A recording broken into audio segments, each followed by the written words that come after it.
So, meron tayong iba't ibang short. Ito kasi dapat ang goal ko kasi magkaroon ako ng pagkakakitaan na hukay-hukay. So, meron tayong mga iba't ibang short dito na yun nga, siyempre gusto ko kong ibenta, tapos yung iba naman gusto ko sa shape para suotin ko. So, ito yung mga short na na hindi ko na maalala kung ito ba ay kay Tito Ambet, kung ito ba ay binili ko sa hukay-hukay sa Sariaya, ito ba yung binili kong hukay-hukay sa Lucena. So ito yung mga shorts. Ayan. Ayan. So din na po yun sa baba. So ito na yung mga shorts. Nagamit ko ito sa panlakad. So panlakad lang sa bahay. Ayan. Pero hindi ito pang junks, hindi ito pang hukay-hukay. Ito pwede pa.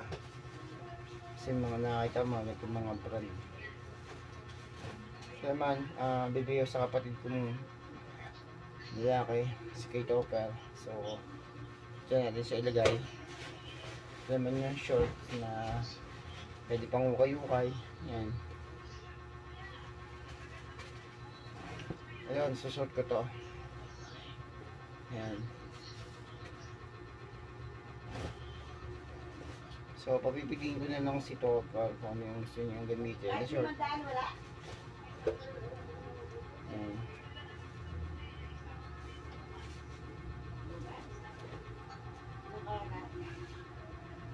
Short.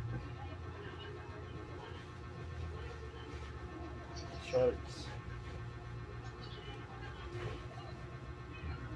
Shorts.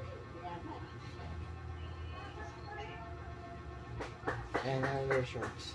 Ako kasi gusto ko mga shorts, yung mga ganito.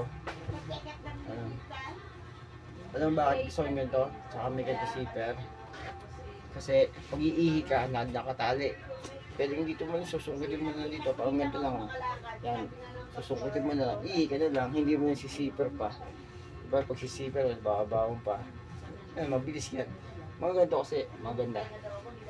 So, yun lang naman, and for the vlog and share stories. So, yan. That's it.